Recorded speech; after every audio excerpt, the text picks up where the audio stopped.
नमस्कार, मैं मनोज भट्ट। आप देख रहे हैं किसान तक।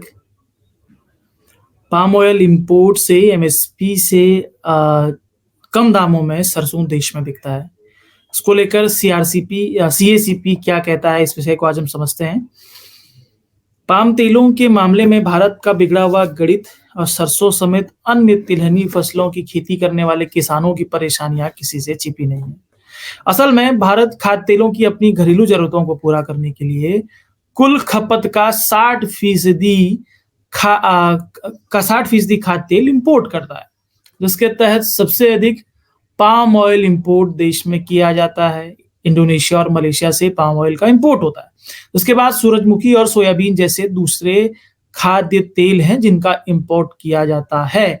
लेकिन पाम ऑयल की इंपोर्ट की इस नीति से देश के सरसों किसानों की और तिलहनी किसानों की मुश्किलें बढ़ जाती है। मसलन सरसों समेत अन्य जो तिलहनी फसलें हैं उनका जो भाव है न्यूनतम समर्थन मूल्य एमएसपी से नीचे रहता है।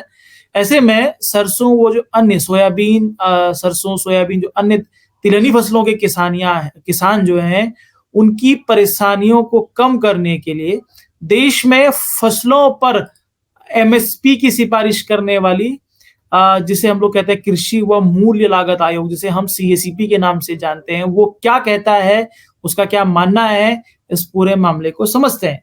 जानते हैं कि खाद्य तेलों की मौजूदा इंपोर्ट नीति क्या है, इससे कैसे किसानों की मुश्किलें बढ़ जाती हैं और किसानों की मुश्किलों को कम करने के लिए सीएसीपी ने क्या सिफारिशें की हैं, सीएसीपी ने सरकार से क्या कहा था।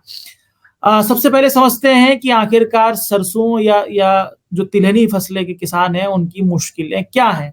मांग होने के बावजूद भी क्यों सरसों व अन्य तिलहनी फसलों के दाम कम रहते हैं। देश में खाद्य तेलों की कमी है।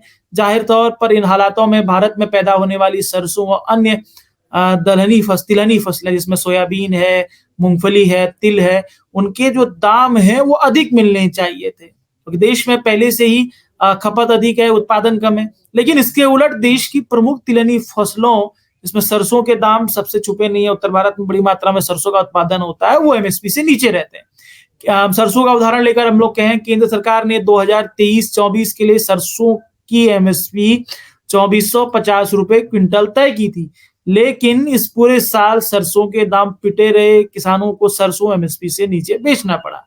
आखिर ऐसा क्या है, इसके पीछे मुख्य कारण जो समझ में आता है वो देश की पाम ऑयल इंपोर्ट नीति है। असल में केंद्र सरकार खाद्य तेलों के दामों में नियंत्रण करने के लिए बड़े स्तर पर पाम ऑयल इंपोर्ट करती है। एक आंकड़े के अनुसार कुल इंपोर्ट में पाम ऑयल की हिस्सेदारी 70% से अधिक है। लेकिन परेशानी सिर्फ पाम ऑयल इंपोर्ट की नहीं है, असली समस्या duty free palm oil import की है। केंद्र सरकार की तरफ से संसद में दी गई जानकारी के अनुसार क्रूड पाम ऑयल, सोयाबीन और सूरजमुखी इंपोर्ट में कोई शुल्क नहीं लगता है, यानी कि ड्यूटी फ्री। पहले 2.5% इंपोर्ट ड्यूटी लगती थी, लेकिन उसे बीते साल हटा दिया गया। यानी कि अब क्रूड यानी कि कच्चा पाम ऑयल, कच्चा सोयाबीन, सूरजमुखी अगर इंपोर्ट करना है तो वो फ्री ड्यूटी के तहत आएगा। इसी तरह 21 दिसंबर 2021 को रिफाइंड पाम ऑयल से इसी तरह 21 दिसंबर 2021 को रिफाइंड पाम ऑयल से इंपोर्ट ड्यूटी 17.5% से घटाकर 12.5% कर दी गई, जिसकी समयावधि बीते दिनों 31 मार्च 2025 तक कर दी गई है। ये वही इस साल 15 जनवरी को खाद्य तेल इंपोर्ट से एग्री सेस 20% से घटाकर 5% कर दिया गया है। ये सारी की सारी वजहें जो हैं वो किसानों की मुश्किलें बढ़ाती हैं। खाद्य तेलों की इंपोर्ट की सुधार नीति से किसानों को नुकसान उठाना पड़ता है। मसलन बाजार में सरसों जैसी तिलहनी फसलों के दाम अस्थिर हो जाते हैं। नतीजतन सरसों या अन्य तिलहनी जो फसलें हैं वो एमएसपी से नीचे बिकती हैं और सरसों किसानों को कम दाम में फसल बेचने के लिए मजबूर होना पड़ता है। सरसों समेत तिलहनी किसानों की इस परेशानी पर क्या कहता है सीएसीपी, वे बहुत महत्वपूर्ण है। सीएसीपी के बारे में थोड़ा सा आपको बता दूं, जैसा कि मैंने बताया था कि सीएसीपी, जिसे हम कृषि व मूल्य लागत आयोग कहते हैं, वो प्रत्येक साल हमारी जो 22 फसलें हैं उनकी एमएसपी न्यूनतम समर्थन मूल्य क्या होगा उसकी सिफारिशें करता है। सीएसीपी राज्यों से सुझाव लेता है, राज्यों के सुझाव के बाद वो एमएसपी तय करता है और जिस एमएसपी को फिर कैबिनेट में मोहर लगती है और वो एमएसपी तय होता है। अब वो सीएसीपी क्या कहता है, इसको हम समझते हैं। सीएसीपी पाम ऑयल, मैंने कहा कि पाम ऑयल की इस इंपोर्ट नीति से सरसों समेत अन्य तिलहनी फसलों के किसानों को होने वाली परेशानियों से सीएसीपी अवगत नजर आता है। सीएसीपी की जब रिपोर्ट्स खंगाली गई, मैंने रिपोर्ट्स खंगाली तो लगता है कि सीएसीपी इस पूरे मामले में अवगत है। सीएसीपी ने रबी मार्केटिंग सीजन 2024-25 की फसलों के एमएसपी को लेकर जो सिफारिशों की रिपोर्ट दी है, जो जुलाई 2023 में दी थी, उसमें सीएसीपी ने स्वीकारा है कि तिलहनी फसलों के उत्पादन से अधिक घरेलू मांग बढ़ने से इंपोर्ट की मजबूरियां बढ़ी हैं। इसे ध्यान में रखते हुए सीएसीपी ने तिलहनी फसलों का उत्पादन बढ़ाने को कहा है। साथ ही सीएसीपी ने खाद्य तेलों के इंपोर्ट से सरसों समेत अन्य घरेलू तिलहनी फसलों पर पड़ रहे असर पर भी बात की है। इस असर से सरसों समेत अन्य घरेलू तिलहनी फसलों को सुरक्षित रखने के लिए, यानी कि सीएसीपी ने माना है कि जो खाद्य तेलों का इंपोर्ट होता है उससे घरेलू तिलहनी फसलें जो हैं वो कहीं ना कहीं एमएसपी से नीचे बिकने लगती हैं।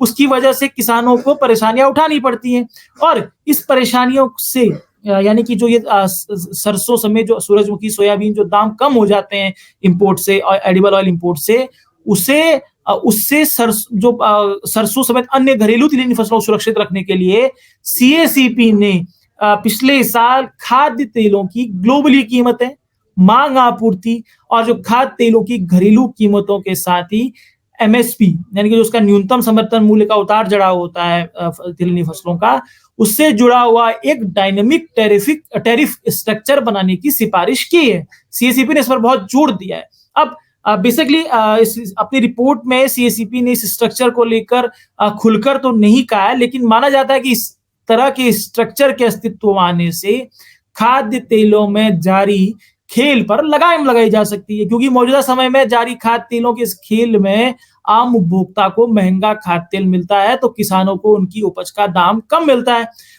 जिस तरीके से देखा है हमने कि duty free palm oil import हो रहा है, क्रूड पाम ऑयल इंपोर्ट हो रहा है और उसकी वजह से वहां पे तकरीबन 30 रुपए प्रति किलो उसके दाम है।